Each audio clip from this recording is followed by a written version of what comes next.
Dikandani kok ora ngandel, dadi hukum aja gusur ilmu ya aja gusur. Lah kok misale kowe kok muni ngene. Ya ora Gus, nak ngono anake Umar wae. Ya ora mungkin cara dekne cara rai ora mirip blas. Wong kok anti ilmu. Wong kok anti napa? Ya ora oleh Islam ku teko mbek ilmu barang. Mulane bener Nabi, hukume dijalanno bar sidang Nabi ku lucu. Ingka na akmalal akhalal ainen. Terus ya Nabi ngendikane gitu. Menyebut beberapa sifat bahwa li Syarif bin Sahma. Syarif sama itu yang nama pilnya. Jadi Nabi ku yo ana senine. Dadi bar gawe hukum terus Nabi ngendikan ya, pokoknya nak mirip iki ya tenan. Tapi Nabi orang ngendikan hukum pokoknya nak mirip iki ya. Makanya ulama Al-Azhar itu ada sebagian yang berpikir DNA itu bisa jadi bukti. Makanya dulu Mahkamah Konstitusi pernah memutuskan sekarang kalau ada nikah siri yang enggak diakui oleh pihak keluarga suami, iku anak iso maris ta ora ketika DNA membuktikan itu anaknya. Paham ya? Tapi masalahnya pertanyaan itu mesti sing dituduh mantan menteri wong suga-suga kan.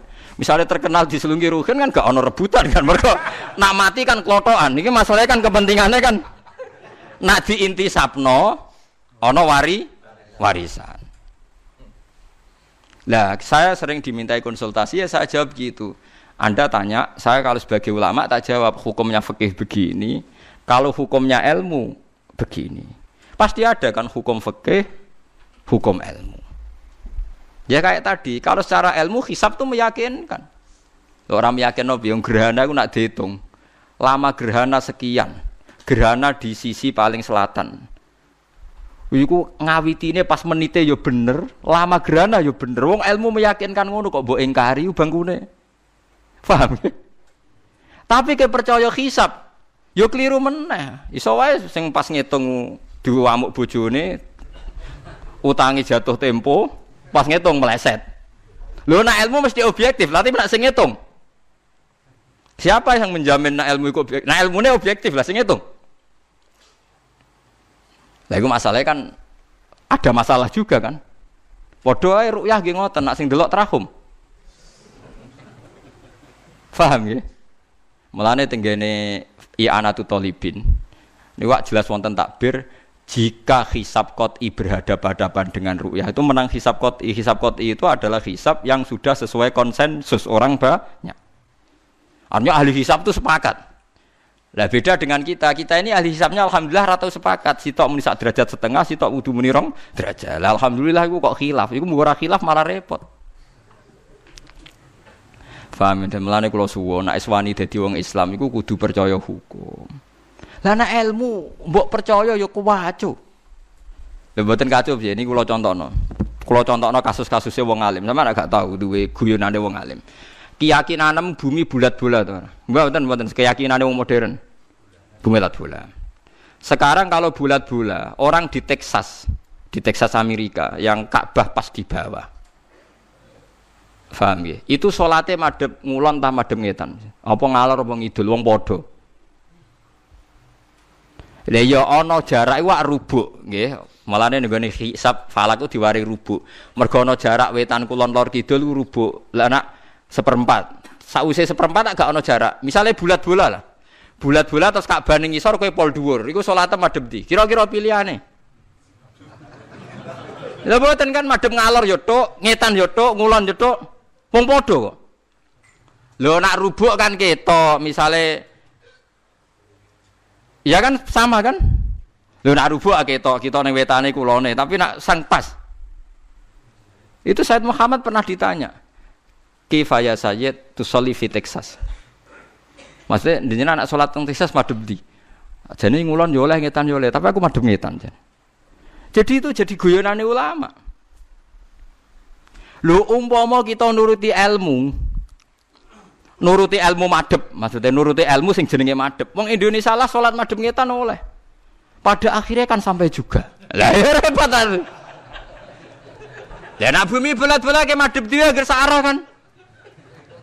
Sampai juga kan? Lah kok madhep ngalor yang ngono alasane? Sampai juga kan? Wah yo edan kabeh to nek anut ilmu. Lah nek ono anut ilmu apa hukum? Nek anut tetep hukum. Paham nggih? Tapi hukum itu kadang-kadang kudu mbok langgar. Mergo nak mbok imani nemen-nemen hukum iku anti ilmu. Lah mulane kadang ana ayat fa inama tuwallu fatamma wajhu. Misale wong perang salate bebas madhep kiblat. Wong salat ning perjalanan ning pesawat salate bebas madhep. Mergo kadang Allah nganggo ilmu madhep dia ndak rapodo wae. Fa inama tuwallu fatamma wajhu. Lah iku pangeran. Dadi ilmu iku mbok imani ya hukum kudu madhep kulon. Nek nang Indonesia hukum kudu madhep kulon. Tapi Allah di beberapa contoh di mana kita tidak harus madhep ngulon, yaitu sholat sunat fi safar, ambek sholat fi siddatil khauf. Kalau titeni sunai pangeran udah diono hukum, ono ilmu. Misalnya hukum ini, iki ora usah tersinggung wis biasa, hukum mbek ilmu. Misalnya kowe gobloke ra karuan. Di bojo ya gobloke ra karuan, dua sejoli padha-padha direputasi goblok. Wis. Wajib didik anak kon ngapalo Quran utawa kon pinter matematika didik wajib iku hukum tapi cara ilmu gak mungkin. Wes ora mungkin abot jenenge gen kebodohan berlanjut. Misale wah abot iku selabot wong kula ndek guru sepuh niku mondok bapake dhisik ora hafal alfiyah gobloke ra karo anake di pondok lha iku gurune nek kok leco gobloke bapakmu kok mbok tiru mesti ngono tok komentar. Hukum ilmu beda ta ora? Beda. Ya akhirnya piye? Jadi kita sebagai kiai ini tetap mulang, tapi secara ilmu yakin enggak beda jauh deh sama bapaknya. Mesti ngono. Lah apa terus keyakinan ngono gak usah ngrubah hukum ya ora iso. Gus lah timbang kira-kira ya goblok koyo bapake ora usah ditenani. Ndak ra mirip bapake ya ajur ra ngono. Lah dadi ya ana hukum ya ana ilmu. Ya biasa. Mulane Nabi yo ngendikan kadang takhayyaru linutafikum fa innal irqad dassas. Kowe nak rabi sak wedok sing mbambahe wong apik, mergo kadang watak elek ku niru. Tapi Nabi kadang ngendikan wis ra bapak-bapakan sementing bocah apik. Tapi masalahnya, kula sering dibantah mbek tiyang-tiyang, alah Gus, angger sing sesuai sifat sing dikarepno Nabi bocah ra gelem. Sing gelem sing ora sesuai disifatno Nabi. Ya nak tepan sing kaya Gus ngoten niku, Gus sugih alim, golek ning sugih bener kan gampang. Lah sing nyakang-nyakang kriting ndek lho angel to. Akhire kriteriane kan sing gelem kan. Lah iya mulane wong-wong sing sithik-sithik muni sunah Rasul ya repot. Perkarane misale sunah Rasul ning kawin, aku hafal hadise tungkahul mar'atu li arba'in. Wong wedok dinikah pertimbangkan 4 hal.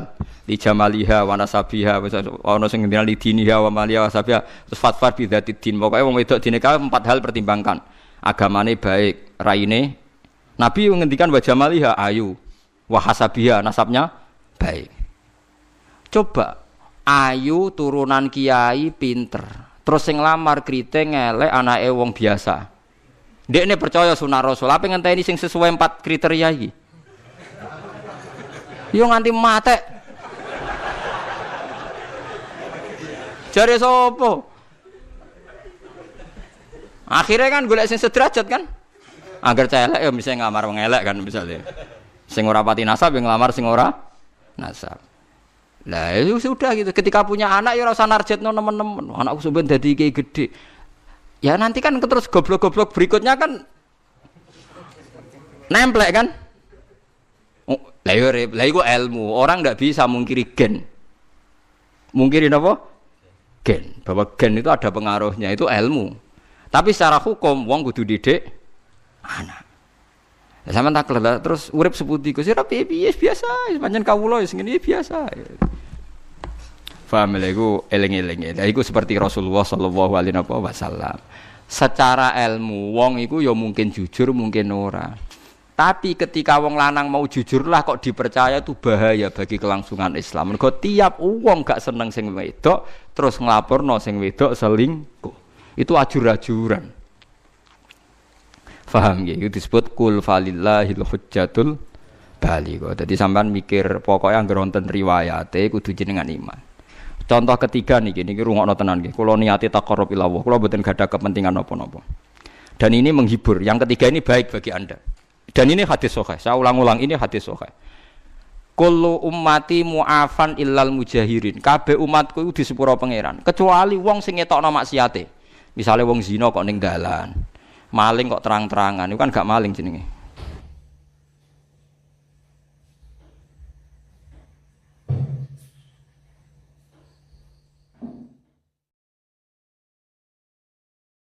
Sejarah orang-orang soleh memang harus dimaklumatkan supaya orang itu masih ingat Allah dan Rasul. Jadi saya sering baca di kitab-kitab awwalu hadaddin al-i'lam. Pertama agama ini muncul karena dimaklumatkan. Sehingga Rasulullah ketika rawuh Dawi Gua Hira, beliau pertama itu naik gunung Sofa terus memaklumatkan. Memaklumatkan kalau beliau itu nabi dengan semangat asyhadu alla ilaha illallah wa asyhadu anna muhammadar rasulullah. Nah, Habib Ja'far dengan segala keterkenalan majdzubnya, beliau ngendikan tuh mesti diulang-ulang syahadat wali-wali yang sudah kabundut. Mungkin kalau Anda dengarkan itu mungkin biasa. Mungkin karena tidak wali, itu yang jelas itu. Kedua ada ahli fikih. Tapi kita-kita yang ahli fikih itu ngerti. Wali-wali yang sudah kabundut kalau nggak disebut lagi ya lupa, apalagi artis. Cuma Habib Ja'far caranya seperti itu. Beliau sering memberi hadiah Fatihah. Karena orang sekarang itu belanja demi belanja gambarnya artis, lihat film dan apalnya tokoh-tokoh film sampai yang di luar negeri juga hafal. Tapi wali-wali yang sudah kabudut dah hafal. Nah, semangat beliau menyebut itu tuh ada filosofinya. Itu yang nggak wali pasti tidak paham, yang nggak ahli fikih yang nggak paham, malah geremeng kadang. Bulan baleni maksudnya ini serabakat soleh lah yang seperti ini, semoga tobat kan. Jadi itu ada teorinya. Quran sendiri ceritanya juga yang diulang-ulang. Jadi itu ada filosofinya. Itu kan sama dengan semua kiai meskipun monoton selalu bilang wa ala alihi wa sahbihi ajmain. Kata ajmain ini penting karena ciri khas ahli sunnah itu menghormati semua sahabat. Kata wa alihi juga penting karena ciri khas ahli sunnah itu menghormati alun nabi. Makanya kata Basim Asy'ari wa nuhibbu ahlal bait wa nu'azzimu ahlal bait wa nu'azzimu jami'a ashabi Rasulillah. Ciri khas kita ahli sunnah adalah menghormati ahlul bait, memuliakan ahlul bait dan menghormati semua sahabat. Jadi kalimat ini seakan-akan diulang-ulang wa ala alihi washabihi ajmain, tapi ini maklumat sebuah akidah, maklumat sebuah ciri khas. Lah nanti kalau bangun makom juga diniati gini, ini maklumat bahwa bangsa kita menghormati wali, menghormati habib, bukan gagah-gagahan terus seperti itu ndak. Ma'adzallah min dzalik itu ndak akan, tapi sebagai ikon kita bangga, kita tabahi kalau dalam bahasa Arab dengan eksistensi Habib Ja'far. Jadi saya beberapa kali dengarin beliau ketika dengan Pak Jokowi, dengan Gus Ali, dengan Mbah Mun, terus terakhir dengan saya di sini kenangan saya. Itu harus difekihkan. Jadi ketika beliau kesini biasanya dikawal dari Mapolda. Dari Mapolda kemarin saya juga melihat acara pemakaman. Saya pas itu baru datang dari Situbondo. Jadi semua itu harus difekihkan. Sehingga dalam fikih misalnya dijelaskan ketika Nabi nyurati raja-raja itu ila maliki qaisar, ila malikir rum, ila qaisar. Itu kata ulama-ulama, Nabi itu ngakui jabatan dunia. Buktinya raja-raja juga oleh Nabi dipanggil malik, dipanggil apa? Raja. Jadinya Nabi kerso, ngakui eksistensi hukum yang sedang apa? Yang sedang berlaku. Ya tentu tidak, yang tidak yukhalif, ya tidak bertentangan dengan syariat. Jadi saya mohon pilihan-pilihan beliau dekat dengan Kapolri, Presiden, atau dekat dengan Umarok, jangan ditafsirkan macam-macam, tapi tafsirkanlah bahwa semua ingin kita ini baik-baik saja, baik urusan yang terkait ulama maupun terkait apa? Umarok. Dan itu yang diihyai seperti itu, al-ulama wal umarok tau aman. Ulama dan umarok itu saudara kembar, saling melengkapi. Saya sebagai kiai itu juga gak bisa bayangkan berantas narkoba dengan penyelundupan seperti itu. Yang punya otoritas itu polisi. Kita gak bisa bayangkan kan seperti pemerkosaan, penggarungan, pembunuhan itu gak bisa bayangkan kalau gak ada apa. Nah anggap saja Habib Ja'far itu ikrar bahwa kita ini butuh negara. Lah bahwa kita di sana sini ada kekurangan baik di aparat negara maupun di kita ya sudah al-insan makhluk khata'. Tapi kaidah kita dalam fikih itu la yudraku kulluh la yudraku kulluh. Jadi kalau tidak bisa ideal jangan ditinggalkan sama sekali. Kita bernegara pasti tidak tidak ideal. Tapi kita butuh kekuatan untuk melawan penjahat, kekuatan untuk melawan pengedar narkoba, kekuatan yang bisa menangkap pemerkosa. Nah, kekuatan-kekuatan itu adanya di kepolisian. Sama kita butuh kesejahteraan, ben ono sing mikir menteri keuangan, Menko apa. Kita butuh kesehatan, ya ada yang mikir yaitu menteri kesehatan. Karena kalau sing mikir kiai terus bentuknya kadang-kadang itu kayak rondo jimat gitu. Nah, sing ra tepak terus rondo dukun itu. Jadi repotnya kesehatan kalau yang mikir kiai itu nak tepak ya dongo, nak ra tepak ya rondo gitu. Nah, jadi ini kula suwun sekali, saya mohon semohon-mohonnya sama keluarga Habib Ja'far, utamanya sama Habib Umar Al-Mutahhar yang beliau lama sekali di situ, sama pendereknya Habib Ridho Khirit ya. Habib Ridho Khirit. Saya tahu banyak beliau karena memang saya termasuk orang yang mencintai beliau. Coba tafsir-tafsir fikih ini kita hidupkan supaya enggak ada tafsir yang macam-macam gitu. Jadi boleh saja. Iya gimana? Kalau saya mendingan jenengan. Mungkin kalau Umar itu terlalu sibuk. Jenengan punya orang yang bisa menulis sejarahnya.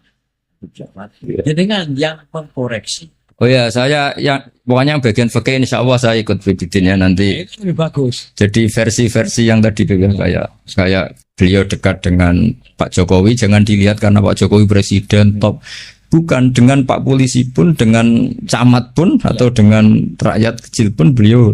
Jadi ini semuanya dalam konteks. Saya bersaksi ya Mbah Mun. Banyak orang bilang Mbah Mun sudah para wong presiden kan keren. Mbah Mun ditamoni KUA itu ya hormat. Ditamoni polisi, tentara yang kopral pun hormat. Cuma orang-orang hasut ngiranya agak tunggalnya nak para kebek presiden. Tapi kita kan bersaksi sebetulnya kan dengan siapapun beliau juga hormat. Jadi jadi nanti istilahnya kalau di buku sekarang itu testimoni. Jadi nanti yang kesaksian Habib Umar monggo, Yedidin monggo. Tapi nanti semua itu dikawal secara fikih. Karena kalau dikawal fikih ini awet.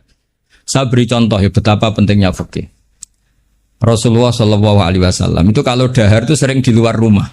Dan cara dahar itu enggak priayi menurut ukuran orang-orang priayi. Orang priayi itu kalau dahar kan dinampan terus pakai sendok. Nabi itu dahar kayak umumnya orang. Tapi itu dianalisis sampai ada orang lewat tuh ini ngaku Nabi kok cara makan seperti itu. Tapi kata ulama-ulama itu penting sekali. Karena Nabi jadi Nabi itu setelah kecelakaan orang seperti Nabi Isa dituhankan. Jadi Nabi Isa itu saking sempurnanya, saking lembah lembutnya, justru kecelakaan dianggap Tuhan. Sehingga trauma dari itu Nabi itu sak urip-uripe, sak gesang-gesangnya menunjukkan kalau dia seorang manusia. Nate sholat patang rokaat itu kali rokaat. Ditakdir dilupakan sama Allah. Supaya kelihatan basariahnya. Jadi ini harus dibaca secara fikih. Sama misalnya kita melihat orang alim allamah atau habib wali kok mangan di warung. Itu bentuk penghormatan pada wong cilik. Tapi kalau yang nafsiri orang yang gak ngerti fikih, dianggap ngonak dan murah agak apa dianggap beda bakule ribet kan. Jadi penafsiran ini penting sekali. Nah, akhirnya ulama-ulama kenapa Nabi dahar di depan umum? Bahkan Nyon Sewu pernah juga di depan umum Nabi itu dimarahin orang. Dimarahin orang macam-macam. Nabi ya sabar. Sampai beberapa kali dimarahin. Tapi akhirnya orang itu sungkem terus iman. Ini orang Yahudi. Saya membaca alamat Nabi ada di kamu semua. Kecuali satu yang belum saya jumpai. Yaitu ketika dimarahin, dimaki-maki, nambah-nambah khilmannya. Sifat sayangnya, sifat sopannya. Dan sekarang saya temukan sifat itu pada Anda. Maka asyhadu alla ilaha illallah wa anna kamu Rasulullah. Jadi fikih ini harus dibaca. Seorang lagi fikih ini harus dibaca. Sehingga ketika Nabi lupa sholat duhur hanya 2 rakaat, Nabi dawuh ma kuntu ansa walakin unassali as-sunnah. Saya sebetulnya enggak lupa. Tapi saya ditakdir lupa supaya kalian tahu ketika lupa harus melakukan apa. Jadi lupanya Nabi itu berkah bagi kita semua. Saya sering nyontohkan tuh sholat qadha. Normalnya sholat qadha itu tidak wajib karena batas waktunya sudah habis. Kalau kita tangi turu 12:30 sekolah SMP kan sudah agak mungkin sekolah, jatahnya sudah habis. Normalnya qadha itu tidak wajib. Karena yang namanya sholat subuh ya antara 4:30 sampai jam 6 misalnya. Waktu itu habis kan harusnya kan sholatnya juga habis. Karena malaikat bagian nyatet sudah tutup buku kan. Itu ibarat kita mau nabung sudah jam 4, jam 5 kan. Bank sudah tutup. Tapi barokahnya Rasulullah nanti ditakdir kodok. Saya ada bilang kodok, ditakdir kodok subuh. Dan ternyata Nabi sholat. Terus jadi pelajaran bahwa kodok itu wajib. Nah, jadi Nabi itu dalam kondisi yang seakan-akan Nabi kok kodok, itu aja berkahnya. Lah kan Nabi gak pernah kodok. Mungkin ulama-ulama pertama kali izin mesti berpikir musuhnya kodok itu. Mesti berpikirnya begitu, Bib. Karena contoh yang terakhir sekaligus ini pengalaman fikih. Semua ketika tawaf itu jalan. Tapi Rasulullah itu naik unta. Itu kalau orang nggak seneng Nabi atau nggak ngerti fikih. Anak buah kon mlaku dekne enak-enakan lenges-lenges numpak unta. Tapi barokah para penafsir fikih akhirnya diketahui bahwa tidak termasuk syarat sahnya tawaf harus jalan. Buktinya Nabi naik unta. Akhirnya kita pakai kursi roda punya dalil, yang agak sepuh pakai skuter punya. Coba kalau dulu Nabi jalan kaki, akan dikira syarat sahnya tawaf harus jalan kaki. Jubah juga gitu, bibitin jubah, baju hem kayak gini. Itu dulu semua tabiin kalau sholat tuh pakai pakaian resmi, pakai jubah, pakai gamis. Kalau Indonesia mungkin pakai hem resmi. Itu Jabir bin Abdillah datang ke masjid, jubahnya dicopot, serbannya dicopot, dicandel loh ya. Terus sholat pakai sarung satu, akidan bena torofaihi ala atiki. Sarungnya dicancang begini, kayak orang-orang kuno di kalung loh. Terus ketika dikomplain sama tabiin, ungzuru ila sahibi Rasulillah, ini sahabatnya Nabi kok sholat seperti itu. Beliau marah. Saya bersaksi Nabi pernah sholat seperti saya ini. Akhirnya barokahnya itu orang tahu batas minimal aurat, yaitu mabena surah. Andai kan semua sholat mulai dulu jubahan pakai gamis, pakai hem, akan dikira syarat sahnya harus seperti ini. Tapi barokahnya itu orang yang pakai celana seperempat ngisore dengkul pasangon atau pas apa di sawah bisa sholat karena memenuhi syarat. Jadi itu hebatnya Rasulullah SAW. Jadi ketika beliau dengan standar gamis imamah yaitu kondisi terbaik karena pakai pakaian ketika pakai sarung diikatkan juga kondisi terbaik karena itu maklumat ilmu bahwa ini standar minimal untuk satrul aurah. Itu hebatnya Nabi. Pas pakai pakaian resmi ya adnal halat, pas pakai pakaian paling minimal juga a'lal halat. Jadi kemana pas pakai a'lal halat ya a'lal halat, kayak adnal halat juga a'lal halat. Jadinya Nabi ketika pakai kamis, pakai imamah juga kondisi terbaik karena pakai pakaian. Ketika Nabi hanya pakai sarung satu dan menutupi aurat juga kondisi terbaik karena sebagai maklumat secara ilmu bahwa itu batas. Jadi apa? Nabi ketika sholat juga kondisi terbaik, ketika dahar juga kondisi terbaik karena dahar Nabi memaklumatkan aku ini mau terima Nabi ora pangeran. Nah, jangan sampai Nabi dahar terus Nabi kok begani ngemil, tidak bisa. Nabi dahar sekaligus memaklumatkan nafyul uluhiyah bahwa saya tidak Tuhan karena Nabi jadi Nabi setelah Nabi Isa. Nah, di sini hebatnya Quran ketika nyifati Nabi era Rasulullah, wa ma arsalna qablaka minal mursalin illa innahum la yaquluna ta'ama wa yamsuna fil aswaq. Jadi makanya saya sering dengar Habib Ja'far kecilnya sering main layangan, sering dolanan ayam. Itu menurut saya filosofinya orang tuh tidak perlu bagian nunggu punya alpat tabungan miliaran, cacile dolanan pitik ya seneng. Butuhe donya ku syukur dolanan pitik ya dolanan pitik. Tapi nek iso judu.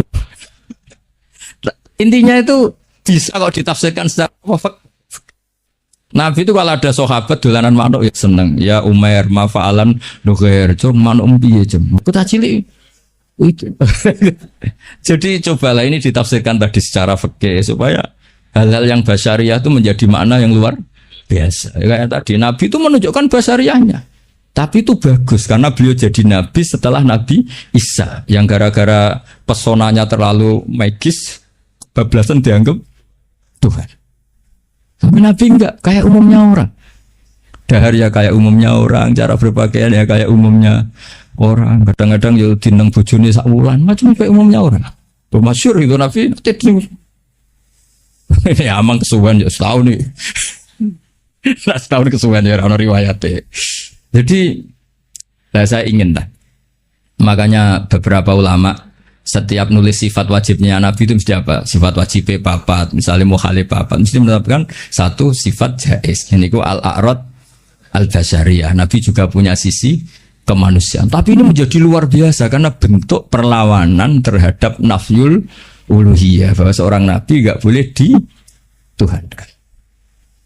Ini penting sepenting-pentingnya. Makanya ketika Nabi wafat, saya ulang lagi, ketika Nabi wafat, itu Sayyidina Umar kurang dekatnya sama Rasulullah, kurang pinternya Sayyidina Umar. Ketika Nabi wafat gak terima dia.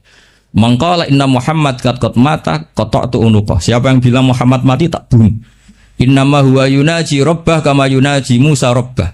Beliau sedang munajat. Marah-marah. Lah orang mau gak bilang kabudut gimana? Nyatanya cara lahir kabudut. Akhirnya Abu Bakar datang, terus Umar dileraikan dengan dibacakan ayat afa immata wa ma Muhammadun illa rasul qad khalas min qablihi rusul afa immata au qutilang qalabtum. Jadi ketika Nabi kapundhut dengan cara yang wajar, itu juga mendapat derajat yang setinggi-tingginya karena itu bentuk maklumat juga bahwa beliau adalah tidak Tuhan. Andai kan Nabi kabudut kayak Nabi Isa diangkat ke langit, juga bisa saja jadi tragedi di Tuhankan, dan beliau itu orang paling nggak ingin dituhankan. Jadi semuanya ini spesial itu. Apa semuanya ini? Jadi yang biasa saja itu spesial. Nah, tapi ini kalau yang ngendikan tidak ahlul fikih, tidak ahlul hadis. Nabi kok kabudutnya biasa sih, sakjane keren diangkat ning langit kok Isa. Lha iki umat yang perlu ditobatno, paham nggih?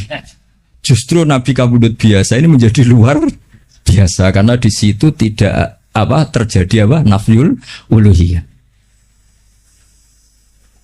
Jadi begitu juga nanti tentang Mbah Mun, Habib Ja'far, Mbah Arwani, Mbah Munawir, tokoh-tokoh yang basaria ini harus dijadikan ahwal yang luar biasa. Jadi misalnya kancanan wong cilik ya bentuk penghormatan pada wong cilik, kancanan wong gede ben ora hasud. Kadang ya ana wong gelem kancanan wong cilik tok ora gelem kancanan wong gede.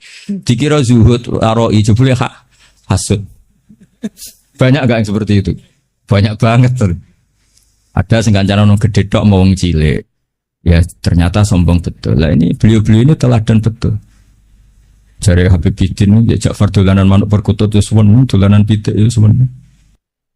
Artinya beliau-beliau itu orang yang gampang syukur. Orang kok senengnya ketika di istana saja atau ketemu presiden saja, enggak.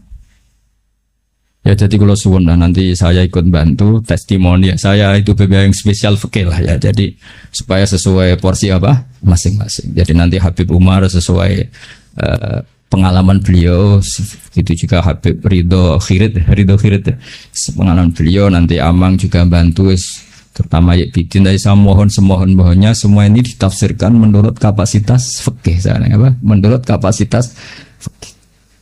Karena perilaku Rasulullah SAW, andai kan tidak ditafsiri fikih, yo repot.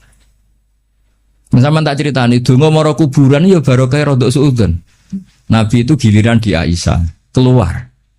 Karena garwane Nabi banyak dan yang cantik juga banyak, ada Zainab, ada Sofia. Aisyah itu cemburu, ditututi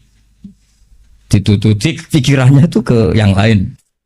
Ternyata Nabi itu mau bagi. Semua bagi terus Nabi ngintikan assalamualaikum daroko. Jadi itu riwayat berdasar cemburu, berdasar rodok suudzon, tapi barokah itu ada riwayat assalamualaikum daroko mukminin. Terus akhirnya Aisyah balik, oh jebule ngono to, ya sik aman. Jadi sholat tahajud juga gitu. Betapa Rasulullah itu orang yang luar biasa. Ketika sare jatah ning Aisyah, kenangannya Aisyah hatta massa jildi jildah. Tapi Aisyah yang cantik itu perawan. Aisyah itu saya senang sekali ketemu engkau. Orang Jawa lagi seranjang dengan beliau. Tapi apa pamitnya Nabi? Zani putune kudu niru ya kowe. Dari ini ata'abbadu li rabbi. Aku keiha, aku tak ambek pangeran. Dari ini ata'abbadu li rabbi. Terus sholat. Ya dikira Aisyah sholatnya rakaat. Ternyata sholat tuh sampai subuh. Padahal ngarepe Aisyah, ngarepe Saudah banyak penafsirnya. Ini di depan Aisyah. Dan pas rukun, perlu dicatat pas rukun. Nah sama tahajud kan pas dineng. Sekali rukun serang arah tahajud kan. Ini pas apa ya? Pas rukun. Pas Aisyah, tidak Saudah. Mana Aisyah terus Entek yo. Aku sing ayune ngene iki ditinggal salat asik sampai subuh. Makanya protes deh. Ngapain kok begitu ya Rasulullah? Qad ghafara wa laka ma taqaddama min dzambika ma. Jadi aslinya ora niat takok. Ya ora niat protes. Nabi jawab afala akunu abdan syakur. Jadi ini Rasulullah Shallallahu Alaihi Wasallam. Semua perilakunya itu hebat. Tapi Nabi nanti kalau lihat santrinya minta tahajud terus yang ngamuk. Innali ainika haqqan wali zaujika. Kok ngono cung bojomu yo duwe hak ngene. Jadi kayak apa? Jadi saya mohon jadi Nabi ketika adnal halat kayak pakaian tadi, pakai sarung dilipatkan itu namanya adnal halat, pakaian paling mini. Tapi itu secara ilmu menjadi a'lal halat karena menjadi ilmu bahwa pakaian aurat batasnya satu aurat hanya segitu. Andai kan Nabi selalu pakai jubah dan selalu pakai hem resmi, akan dikira syarat sahnya sholat harus sesempurna itu. Ya, saya ulang lagi ya, jadi ingat ya, Nabi ketika memilih adnal halat itu hakikatnya tetap a'lal halat. Jadi ketika Nabi biasa-biasa saja, tetap ini secara fikih hasilnya luar biasa. Karena di sini ada maklumat hukum. Ya begitu juga nyun sewu ketika Nabi lupa, sanukriuka fala tansa illa masyaallah. Andai kan Nabi tidak pernah lupa, Nabi kan pernah zuhur 2 rakaat. Terus beliau kondur setelah di pintu ada sahabat yang agak kurang peradaban karena masih baru lah. Aku siroti sholatu amnasita ya Rasulullah, ini sholat model kosor apa memang kau lupa? Sahabat-sahabat yang terpelajar Abu Bakar Umar kan tidak berani matur. Nabi masih jawab, kullu dzalika lam yakun, itu tidak ada semua. Hanya Nabi kembali ke mihrab. Afakun maqalahu Dzulyaden, tadi yang dikatakan Dzulyaden apa benar? Iya ya Rasulullah, engkau tadi sholat 2. Sahabat yang kayak kula mun seneng, wah ini sholat duhur model baru, berarti mulai besok 2 rakaat dianggap nasah mansuh. Makanya kita tidak tanya karena inginnya itu memang nasah mansuh. Tapi apa yang terjadi? Nabi terus takbir nambahi 2. Nah, semenjak itu diketahui kalau sholat lupa, ya sudah tinggal nambah jumlah yang dia lupa. Jadi lupanya saja barokah. Jadi semua yang dilakukan Nabi lupanya saja barokah. Ditakdir kodok saja barokah. Termasuk dicurigai bojo, dikiting sampai itu ya barokah. Akhirnya ditemukan assalamualaikum dara qaumin mukminin wa inna insyaallah bikum. Dan itu akhirnya yang jadi dalil tahlil. Saya punya kitab namanya itu Tajul A'ros fi Qutbi Habib Soleh bin Abdillah Al-Attas. Itu diantara dalilnya orang tahlilan atau baca Quran di kuburan. Itu dalilnya itu hadis itu. Hadhihi kalimatun ghairul Quran. Ini kalimat tidak Quran, yaitu assalamualaikum daroqaumim. Dan kalimat ini tanfaul mayyita. Karena Nabi tidak mungkin ngendikan sesuatu yang tidak ada gunanya. Kalau kalimat yang tidak Quran saja tanfaul mayyita, manfaati ke mayit, apalagi kalimatul Quran. Lagi-lagi barokah. Padahal itu peristiwanya dikiting tadi. Dicurigai tadi. Jadi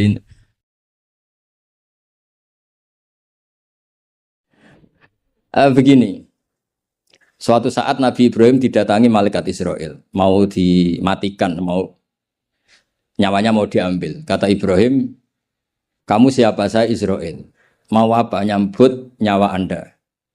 Jawabnya Ibrahim, kamu tahu saya siapa? Saya ini Khalilur Rahman. Wahal ra'aita khalilan yumitu khalilah. Masa kekasih bunuh yang dikasih? Ini enggak masuk akal. Ini mesti kamu salah. Israel, kamu pasti salah. Ya mungkin saja karena enggak pernah ngaji di pelosok. Malaikat Israel enggak pernah ngaji berat pelosok. Jadi mungkin salah. Enggak pernah ngaji ihya, apalagi khataman. Kalau sampean khataman tidak pernah ngaji. Itu lebih buruk lagi, itu buruk sekali itu. Itu buruk sekali itu. Itu menurut saya itu kredit, itu bahaya itu. Nanti saat tes, saya itu khatam ihya setengah hafal. Artinya kalau sampean macam-macam tak tes. Saya pernah khatam ihya, pernah tak maknani sendiri, pernah tak maknani pakai ithaf. Terus ditambah khataman sama Mbah kula niku Kausar. Jadi pengetahuan tentang ihya saya itu sempurna, sangat mendalam, sangat sempurna, berakhir di sini tadi itu. Tapi ketika Israel begitu kan bingung Israel. Jadi malaikat itu ya boleh bingung ya, sebenarnya banyak malaikat bingung. Tidak manusia toh, malaikat bingung juga banyak. Akhirnya Israel datang. Matur teng Allah, Ini gimana ya Allah? Kata Khalilukar Rahman Ibrahim gini. Kata Allah, bilang saja begini. Wahal ra'aita habiban yakrahu ayyalqa habibah. Mosok kekasih ketemu sing dikasih gak siap. Itu logika apa? Ini gue fasul masail bisa.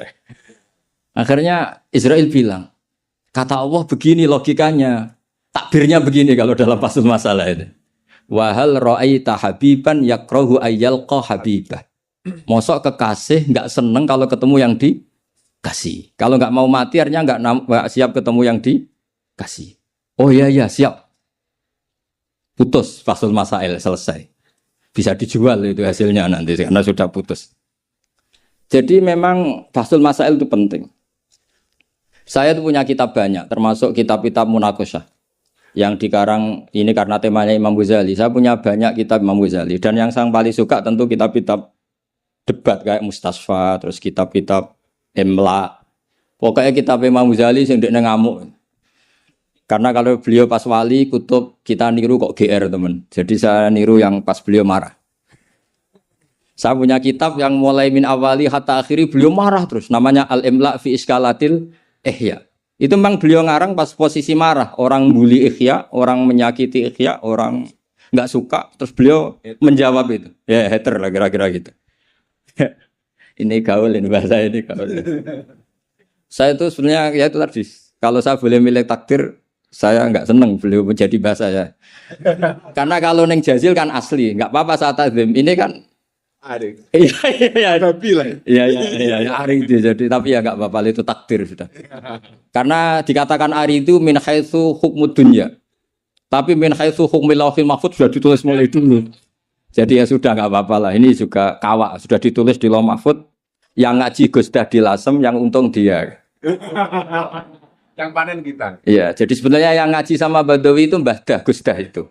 Tapi Gus Dah enggak jadi mantu Badawi yang panen ini dapat cucunya Badawi ini keajaiban, nggak ikut ngaji, dapat panen. Ini agak masalah sebetulnya dalam hukum itu, tapi ya nggak apa-apa lah. Allah itu maha saatir rahmah, jadi yang amal bahnya cucunya kebagian. Kalau katut kamat. Sehingga kalau Gus Kausar nggak pinter alfiah itu tak bully betul. Dulu Mbah Jazuli terkenal dengan alfiahnya. Saya sering diceritain Mbah Mun, Mbah Khim pamannya itu dulu ngaji di Lirboyo bareng Mbah Mun. Gara-gara kesemsem alfiahnya Gus Ali itu bandar. Itu akhirnya Mbah Khim minta pindah ke Peloso karena ingin alfiahnya Mbah Jazuli. Akhirnya Mbah Khim yang pamannya Mbah Mun yang Kiai Pondok Mus itu mondoknya di Peloso. Gara-gara kesemsem alfiahnya Kiai Jazuli. Nanti kalau orang ngaji alfiah di Peloso berkurang itu pasti salahnya Gus Kausar. Jadi dulu daya tarik alfiahnya Mbah Jazuli sampai orang sudah mondok Lirboyo itu pindah Peloso. Jangan sampai anakku mondok Gus Kausar pindah. Ini nanti bahaya itu.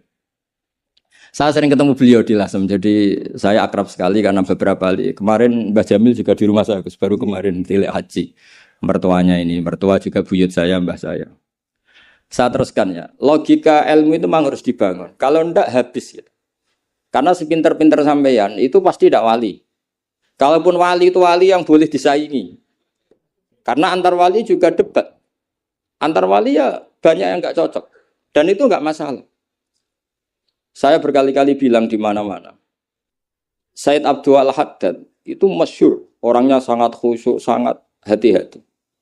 Sehingga kalau beliau ada tamu ditanya, kamu ngaji sama siapa? Ngaji sama Gus Kausar misalnya. Pernah nggak gurumu itu nangis pas ngajar? Nggak pernah. Oh lereni. Matinya atas itu berarti.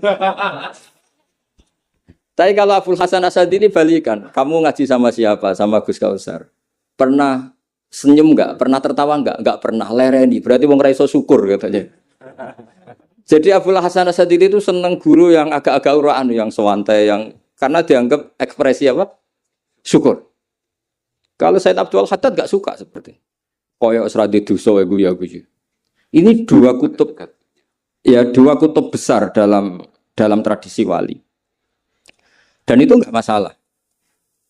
Saya punya kitab indukannya Imam Ghazali itu banyak, termasuk kitab Nihayatul Matlab fi Dirayatil Madzhab karangannya Imam Haromen.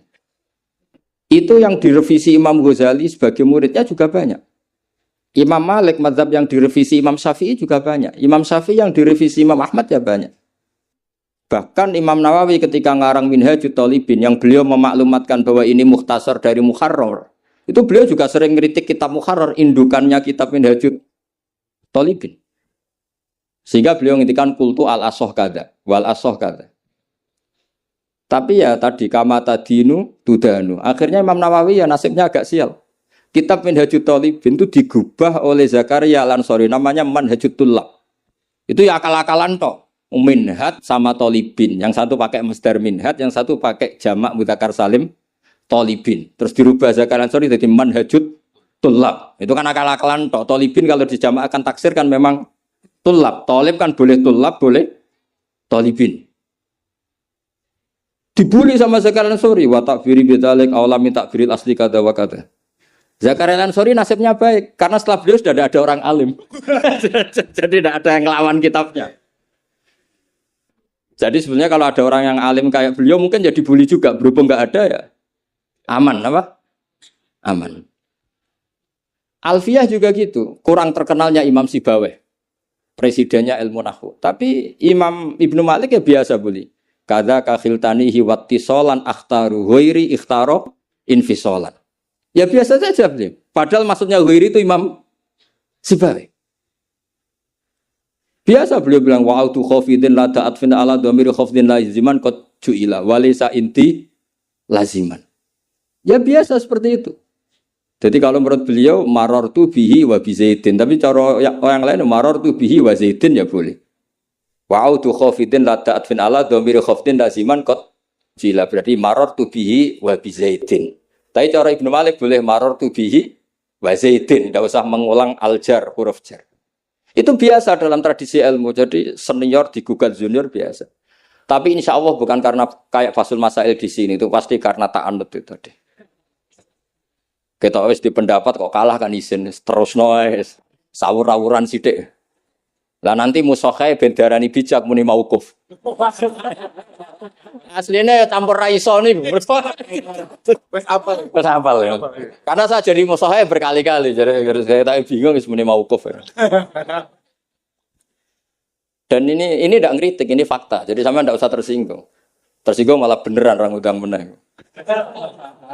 Kalau ini diudang mriki mboten pati ikhlas gara-gara sesuk kalau teng Sedang gara-gara jual nama Gus Kausar. Waduh.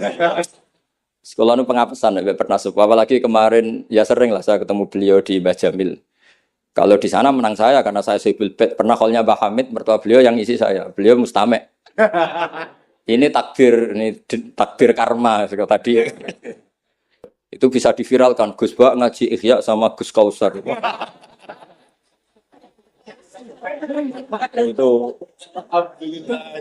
Itu nggak tahu saya itu musibah apa rahmat. Tipis. Nggak apa-apa lah, saya mati betul, saya mati santai mawon. Ini urusan ilmu. Kenapa ilmu itu harus digugat? Karena selain masalah usuluddin, ya selain masalah usuluddin dan ya, hal-hal yang mujma' alaih atau muttafaq alaih dalam fikih itu memang potensinya tidak. Asal yang gugat orang alim loh ya, jangan sekedar dosen ora iso ngaji aduh. Mesti dosen tertentu ora iso ngaji, iku ora istihad iku ngawur sini. Istihad tuh harus orang alim. Alim tuh apal Quran, apal ribuan hadis, apal kutubus sittah, terus khatam Ihya. Maksudnya khatam dari awal ngaji sampai akhir. Kalau perlu khataman ya. Ini khataman namanya bukan khatam Ihya. Wah itu jelas. Lo ora percaya tak tes. Ayo ini khataman apa khatam? Langsung khataman. Tes betul. Saya sinau Ihya itu pernah ngaji sama Mbah Mun, pernah tak manani pakai pikiran saya sendiri. Terus tak ulang lagi tak manani pakai pikirannya Said Zabidi kitab Ithaf.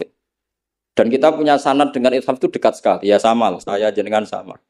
Karena misalnya saya Mbah Mun, Mbah Zubair, Ki Fakih Mas Kumambang, Mbah Mahfud Termas, Ki Mahfud, Ki Abdullah, Ki Abdul Manan. Abdul Manan yang mbahnya Mbah Mahfud itu mulazim sama Said Zabidi, Sohibul Ithaf. Namanya Said Murtado Az-Zabidi. Jadi sanad kita dengan beliau itu dekat sekali. Ya itu saja misalnya. Ya sama lah sanad saya Pelosol Lirboyo kan sama. Sebagian tetap lewat Mbah Hasyim. Biasanya nak syarat jalan pintas lewat Syekh Yasin bin Isa Al-Fadani. Tapi ku ijazah amah. Sebetulnya keren sanad mulazamah yang ngaji min awali hatta akhiri. Kalau ketemu beliau kan musim haji, ajastukum qabilna. Repot.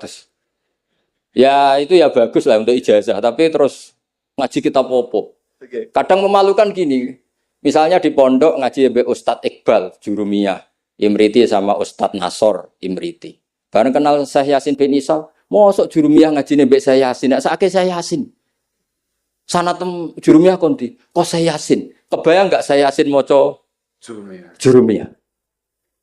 Mergo apa yang aku muni sanate ning ndi? Ning Ustadz Iqbal. Ustadz Iqbal saiki alumni pondok ngojek. Sing murid dadi kiai. Yang muridnya dadi kiai kan isin nak sanate tok Ustadz Iqbal karena jadi ustadz zaman di pondok pulang sudah ada jadi. Menurut saya itu keangkuhan harus kita sebut. Saya dulu ngajinya sama Ustadz Iqbal. Meskipun sekarang sudah ada ustadz tapi ngajinya sama Ustadz Iqbal. Karena langsung bilang saya Yasin. Yang percaya siapa? Kebayang enggak saya Yasin ngorek Jurumiyah? Enggak kebayang enggak saya Yasin?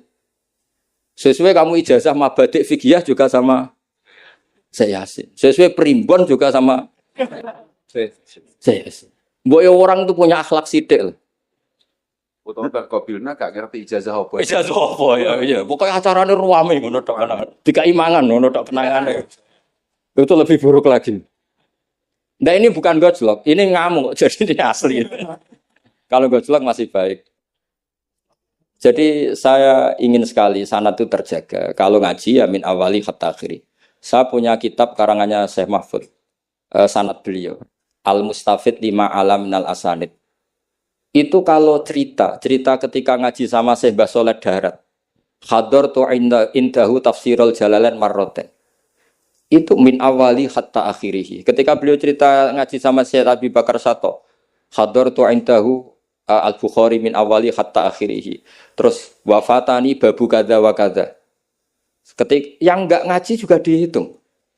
Terus yang ketika bab yang fatani itu saya ngaji lagi sama Syekh ini. Termasuk sama mbah-mbahnya Habib Anis, namanya Muhammad bin Husain Al-Habsyi. Karena sanad kita pasti ketemu semua di Sayyid Zaini Dahlan. Jadi yang solo Habib Anis kan Anis bin Alwi bin Ali yang punya simtut Durar. Ali ini bin Muhammad ya bin Husain. Nah, itu juga mufti Syafi'iyah. Jadi insya Allah sanad seluruh Indonesia itu sama, termasuk sebetulnya Muhammadiyah. Tapi Muhammadiyah kan terus man ba'dawi ini terdodak ngaji. Man ba'dawi setelah apa? Setelah siapa itu? Mbah Dahlan dodak ngaji. Sebenarnya sanadnya sama. Dulu Mbah Dahlan itu yang ngajinya bareng Mbah Hasyim. Yang Mbah Hasyim lebih mulazamah ke Syekh Mahfud, sing Mbah Dahlan lebih mulazamah ke Syekh Khotib Minangkabau. Syekh Khotib Minangkabau terlalu modern, beliau berafiliasi ke gerakan Muhammad Abduh. Jadi agak-agak sudah tahu gerakan Ikhwan. Sehingga Mbah Dahlan pulang ke Indonesia dengan gaya reformis yang Mbah Hasyim tetap mengikuti tradisi salaf karena beliau lebih terbentuk oleh Syekh siapa? Mahfud. Kita tahu Syekh Mahfud itu adalah murid Sayyid Abi Bakar Sato. Abi Bakar Sato itu kalau Jawa itu kira-kira ruju lah. Itu yang barep namanya Umar Sato. Said Umar Sato itu yang gurunya mbahnya Mbah Mun. Mbah kandungnya Mbah Mun dari ibunya namanya Ahmad bin Syu'aib. Itu dulu mondok di Mekah muridnya Said Umar Sato. Dan itu beliau nggak pernah ngajar kitab besar. Nggak pernah ngajar Ikhya atau kitab-kitab besar. Beliau mau ngajar kitab yang bisa dihafalkan. Jadi kalau muridnya nggak sanggup muhafadzah, nggak mau ngaji beliau. Makanya kita ini wajib menghafalkan. Itu sebenarnya ya korban dari tadi. Jadi muhafadzah itu bagian dari itu. Tapi ini korban baik, tentu korban baik. Cuma kritik saya pada pondok-pondok, itu muhafadzah sekarang itu menjadi syarat kenaikan kelas. Dulu itu enggak, muhafadzah itu syarat menjadi orang alim. Sekarang enggak alim pun yang penting muhafadzah. Akhirnya banyak yang hafalannya alfiyah hafal tapi ora paham alfiyah, sing paham ora hafal. Karena biasanya wong paham itu kan banyak analisis.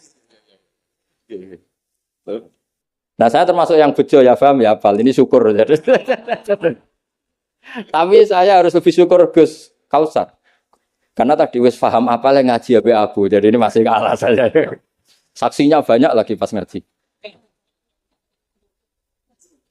Dulu Gus Kausar pas di dalamnya bangun bilang saya gini, Gus kalau pengen ngaji dengan seksine mau sitok, ini pas aku ngaji dia waktunya wakil. Jadi untung beliau di bangsa. Tapi tidak apa-apa, saya ikhlaskan itu bahasa saya aman. Ilmu itu harus dikritik. Sehingga dulu ulama itu biasa tadi. Saya contohkan dari Alfiyah ya, karena yang identik dengan Mbah Jazuli. Ibnu Malik itu muridnya Imam Sakhawi. Beliau ahli qiraah sab'ah. Imam Sakhawi itu muridnya Imam Syatibi. Kita tahu Imam Syatibi terkenal sekali dalam dunia sab'ah. Kan Nawawi fil fikhi kira-kira. Karena yang bisa menerjemahkan sab'ah populer itu Imam siapa? Syatibi. Yang punya karangan Khirzul Amani. Saya pernah belajar kitabnya Hatam.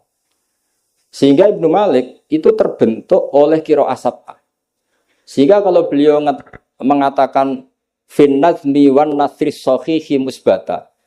Teori saya itu bisa dibuktikan baik dalam syair, maksudnya nazam di situ adalah syair, wan nasri sahih. Nasri sahih artinya qiraatu Abi Amrin. Karena qiraatu Ibnu Amrin itu mengatakan wattaqullahalladzi tasaaluna bihi wal arhami. Kalau dibaca wal arhami artinya ada maktuf pada maktuf alih dhamir majrur min ghairi i'adatil jari, yaitu wal arhami diatafkan pada bihi tanpa mengulang huruf jar. Tapi jumhur tentu lebih keren karena jumhur ngikuti qiraah masyhurah wattaqullahalladzi tasaaluna bihi wal arhama. Jadi jumhur memang bacanya wal arhama diatafkan ke Allah, bukan diatafkan ke bihi. Ketika Ibnu Malik mengatakan fin nazmi, saya tuh nggak pernah terencana mau ngomong ini gara-gara ini mau bully Gus Kausar ini tadi. Maksudnya mau bully tadi dulu guru-guru kita pindah pondok ke pelosok karena kepengen alfiyahnya Mbah Jazuli. Itu harus terjadi lagi era cucu-cucunya, jangan sebaliknya. Ya siap demo ya. Kak wani nah santri pelosok pasti. Walat. Nah ini ngeritik yang membangun. Jadi Ibnu Malik karena cucu murid sama Imam Syatibi itu dia ahli qiraah sab'ah. Sehingga bacaan-bacaan di sab'ah itu yang menjadi dalil beliau ketika punya rumus nahwu.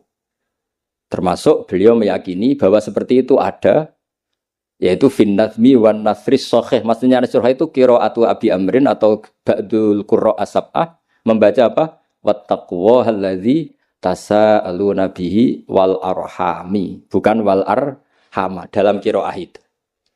Sehingga sebetulnya kalau bicara sanad itu tidak ada ilmu yang asing.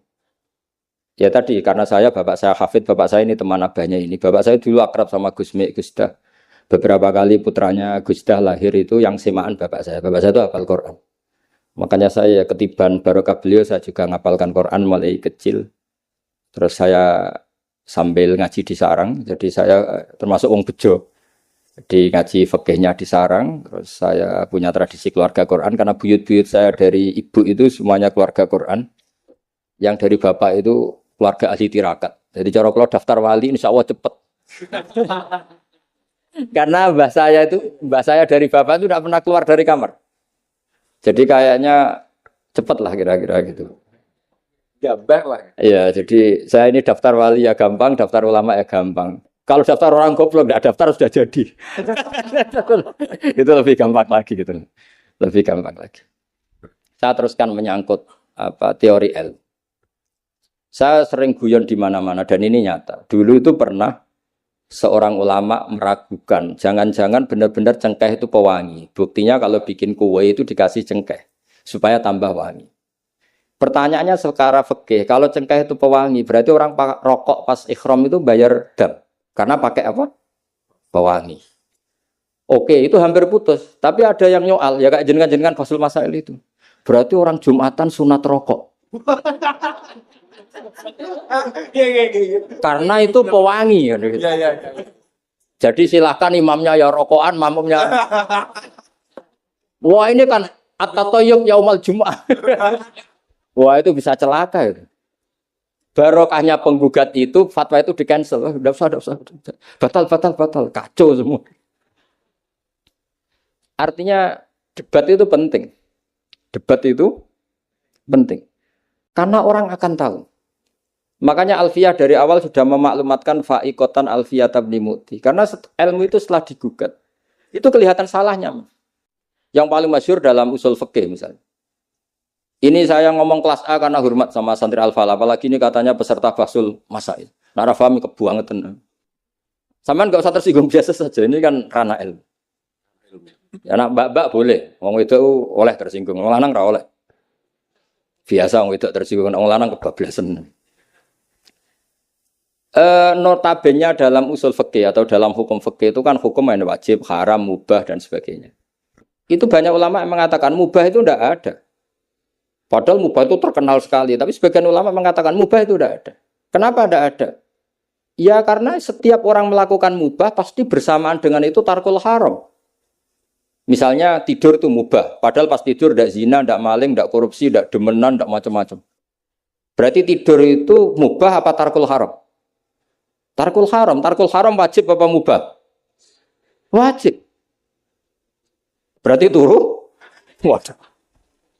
Potongan-potongan ini untuk ijazah rusak. Nanti jaya gambar. Di situ jelas. Sampean kalau nggak percaya cari di Lubul Usul itu. Alasannya Al-Ka'biyah itsma min mubahin illa wa yatahaqqaqu bihi tarku haramimma. Sama siapa takbirnya? Tidak ada sesuatu yang mubah kecuali saat Anda lakukan pasti banyak keharaman yang Anda tinggalkan. Fa yatahaqqaqu bisukun tarkul qatli wa bisukut tarkul qadzaf. Orang diam artinya agak bunuh orang. Orang tidur artinya tidak ngerasani orang. Watarkul haram wajib. Fal mubah wajib. Ternyata akhirnya yang hukum mainstream bahwa mubah itu ada dirubah. Wal mubah min haitsu dzatuh. Ditambahi min haitsu dzatuh. Karena kalau min haitsu atharul mubah adalah wajib. Karena terjadi tarkul haram. Itu barokahnya gugatan. Akhirnya wal mubah min haitsu dzatuh. Ya umumnya mas saya sarang baca min haitsu dzatuh karena masih ngikuti kaul as-shah. Kalau haitsu wajib butuh pada jumlah. Tapi kalau ada yang baca min haitsu dzati anggap ae wong pinter. Mergo roh kaule nak haitsu le mudhof ning mufrad ya anggap ae wong pinter. Utawa pancen ra iso. Ya utawa ketepakan ya tapi tidak tahu saya. Jadi ini santai-santai saja, sampean dendam ya boleh karena saya gojlok. Tapi saya berhak lebih dendam karena saya jauh-jauh dari kesini untuk ngaji sama sampean gak matur nuwun kebablasan. Padahal saya sesuk harus ngaji di Sedan. Nah kembali ke Sayyid Umar Sato. Sayyid Umar Sato ini punya murid namanya Ahmad bin Syu'aib. Yang akhirnya Mbak Ahmad ini punya putri namanya Mahmudah, terus punya putra Mbah Mun. Mbak Ahmad Syu'aib ini punya cucu namanya Hamzah Sato yang besok saya ngaji. Jadi biasanya ngaji di Sedan tuh hanya dua. Yang khataman Quran saya, yang ngaji pengajian umum Mbah Mun. Mulai dulu ya zaman bapak sama Mbah Mun, sekarang saya sama Mbah Mun. Sudah ada mungkin 14 tahun saya barengi Mbah Mun. Yang ngaji Qurannya saya, yang ngaji pengajian umum Mbah Mun. Tapi kalau besok karena Mbah Mun sudah wafat, intaqala ila rafiqil a'la, saya mungkin sama Gus Wafi atau sama siapa. Said Hamzah ini juga yang Hamzah bin Abdullah bin Umar. Sehingga sanad di daerah saya itu benar-benar jadi sanad yang luar biasa dekat dan bahkan jadi sanad dan ahwalian, bukan sekedar sanad seperti untian mutiara atau untian, tapi memang jadi perilaku. Sampai guyonannya itu orang alim nara setengah hafal i'anah. Orang alim nara pati setengah hafal. Karena i'anah ini dibawa cucunya ke Sedan, ke Sarang, ke Naruan. Bahkan Said Hamzah itu sering tidur di rumah saya dulu. Karena ya temannya buyut saya, temannya buyutnya Gus Akhwas, temannya karena Hamzah itu bin Abdullah bin Umar. Said Umar ini kakaknya sekaligus gurunya Said Abi Bakar Sato Sohibul I'anah. Jadi makanya saya ketemu jenengan ya pede saja. Buyut-buyutku koncone sing ngarang kitab. Lagi putu padha ra iso ngarange lah. Tapi suatu saat insya Allah punya karangan, gitu tunggu mawon. Ojo karangan bunga, karangan kita, maksudnya karangan kita. Sembrono. Memang benar-benar karang kita. Nah, kenapa ilmu itu butuh digugat? Kalau ndak ya habis kita. Misalnya kitab Takrib itu mengatakan mabit bimina Musdalifah sunat apa wajib? Sunat. Fathul Qorib membenarkan yang benar adalah wajib. Padahal kitab kecil. Karena Fathul Qorib itu nyarai Takrib, kitabnya mau kecil. Itu aja sudah ada gugat menggugat. Apalagi Bahsul Masa Nggo takbir pirang-pirang dina nganti runtusan, jebule keok. Kan yo isin. Cara saya emang harus ngreyel itu satu-satunya acara ini kan harga diri. Apalagi di daerah santri ini kan isin Gus. Wah, isin pol Gus. Lah musokheh yang bijak adalah yang memutuskan mauquf. Makanya kalau musokheh bilang mauquf, kemungkinannya dua. Kalau enggak bijak ya panjen ra paham. Karena masalahnya mustabih, kayak iya kayak tidak. Enggak apa-apa. Enggak paham itu bagus kok. Kalau memang masalah itu sulit bagus enggak paham. Kalau sulit kok memaksa paham, ya bebo paham. Saya punya sekian contoh ya, perdebatan ulama. Saya punya kitab namanya itu Al-Ghiyasi, Fil Tisamid Zulam, karangannya Imam Haromen. Saya juga punya kitab Nihayatul Matlab fi Dirayatul Madzhab. Saya juga punya kitab disertasi doktor, profesor cucunya masih keluarganya Syekh yang di Syria, namanya Adib. Niku nulis disertasi doktoral tentang Imam Haromen. Itu luar biasa. Ternyata saya cek isinya Ihya sama Imam Haromen fil fikih, tentu fil fikih karena selain fikih Imam Ghazali itu tidak nginduk Imam Haromen. Sudah saya katakan tadi, fit tasawuf nginduk Qutil Qulub, fi manaqibil akhyar nginduk kitab apa? Hilyatul Auliya. Dan memang kitab itu harus nginduk supaya muttabi. Itu misalnya fikih begini, pertanyaannya fikih begini. Lauto bakot dunya al haramu. Lalu kita gimana? Semua dunia ini haram. Lalu orang Islam harus bagaimana? Pilihannya hanya dua. Kamu makan, berarti memakan barang haram. Atau tidak makan, kemudian makanan itu dipakai taqawi ahlil fiski. Atau taqawil fusak li fiski. Itu debat. Sampai saya saking lamanya belajar, sampai saya sholat hajat ingin paham. Dan akhirnya paham. Dan ini karena ini lembaga Fathul Masail, silakan Anda uji pendapat saya. Anda boleh tidak cocok, tapi kualat mesti tak jamin kualat. Karena mikir saya sudah lama dan sudah saya konsultasikan sama Allah lewat istikharah. Sampai dadakan gugat, oh mesti kualat. Nah kalau nggak kualat berarti podo alime lah, gitu kira-kira. Enggak, misalnya gini, saya misalnya ini contoh. Zaid itu fasik. Fasek punya uang 1 juta. Saya ulang lagi, Z itu fasek punya uang 1 juta. Delalah pas ketemu Gus Kausar karena melihat wajhul alim itu barokah. Delalah itu. Kepikiran ngekekno duit nih Gus Kausar. Gus, uang ini untuk jenengan. Loh, saya berkali-kali dikasih orang fasek. Memang khasnya orang alim itu menarik. Angger kira menarik berarti taqabbalallahu minna itu. Saya sering ketemu orang, loh betul. Orang bulat-bulat yang tobat karena ngaji saya itu banyak. Padahal ya enggak ketemu. Kadang lewat YouTube. Saya itu berkali-kali orang mau tobat itu. Jadi kalau orang kok dengar suara orang alim tidak tobat itu ya masalah. Yang masalah yang alim itu. Ya agak masalah itu, agak masalah. Banyak yang tobat. Saya cerita ini bukan cerita tentang saya, tentang barokatul ilm. Jadi ini bukan urusan ujub takabur, tapi tentang barokatul ilm. Kayak tadi saya cerita barokahnya Gus Dah. Akhirnya Gus Kausar yang dapat ning Jasil. Yang ngaji abahnya.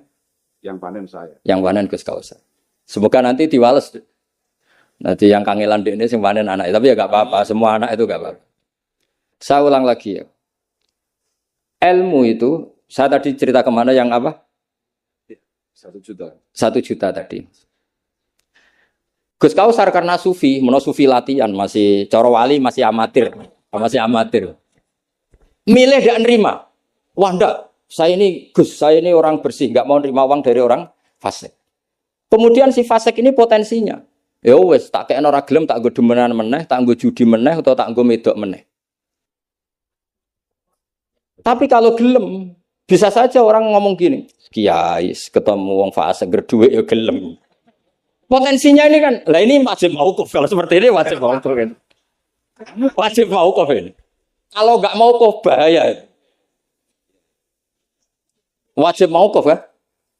Karena kalau nerima ternyata kiai itu sangger dhuwit kok wong fasik lah. Gelem. Tapi kalau tidak menerima kemudian hadzal zalim yasta'inu bihadzal mal li fi'lil haram. Salah kamu kan? Andai kan kamu terima kan dia tidak punya perangkat untuk beli khomer misal atau beli wedoan. Ini bisik saya beli wedok katanya, enggak tahu saya maksudnya. Tapi gara-gara tidak kamu terima dia cukup punya uang untuk beli tadi yang haram-haram itu. Kamu ikut salah enggak karena menolak? Tapi ketika kamu menerima kemudian orang alim tercemarkan, wong alim gampang kayak duit meneng. Ayo milih mana? Ayo, silakan dimulai basul masailnya. Ayo. Ayo silakan. Ayo ini ada mushaf banyak di atas ini. Jawab sekarang apa tidak usah dijawab? Ini masih 5 menit ini. Masih. Mau kok kata beliau mau kok. Nah, tapi sebetulnya padanan seperti ini itu ada. Saya tidak bilang jawab loh. Padanan seperti ini ada. Ya misalnya tadi, ghanimah itu amwalul kufar. Ya gitu aja, tidak usah saya terangkan detail. Ghanimah itu amwalul kufar. Dan namanya amwalul kufar bisa saja mereka dapatkan dan kebanyakan bukan saja kebanyakan dari jual khomer, jual babi, mungkin nyuwun sewu sebagian jual prostitusi, namanya amwalul kufar. Maka normalnya ghanimah itu haram.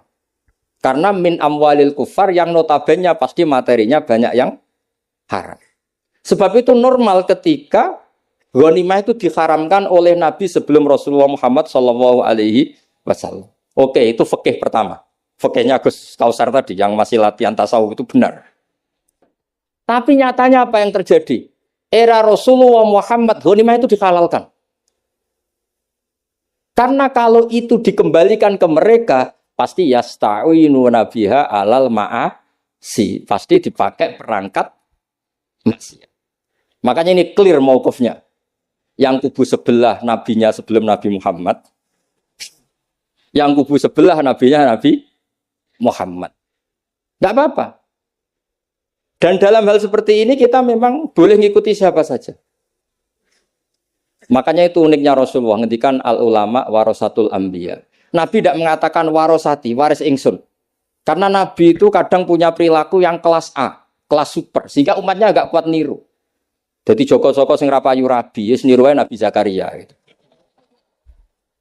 Enggak bisa kamu niru sepersis Nabi Muhammad. Istrinya banyak, adil, tentram. Kan enggak mungkin gini niru. Kowe bojone meloro telu, mesti masalah tak jamin. Bojo sitok ora persis Nabi, yang Nabi garwane ndak sitok. Gak payu rabi, malah ora persis blas.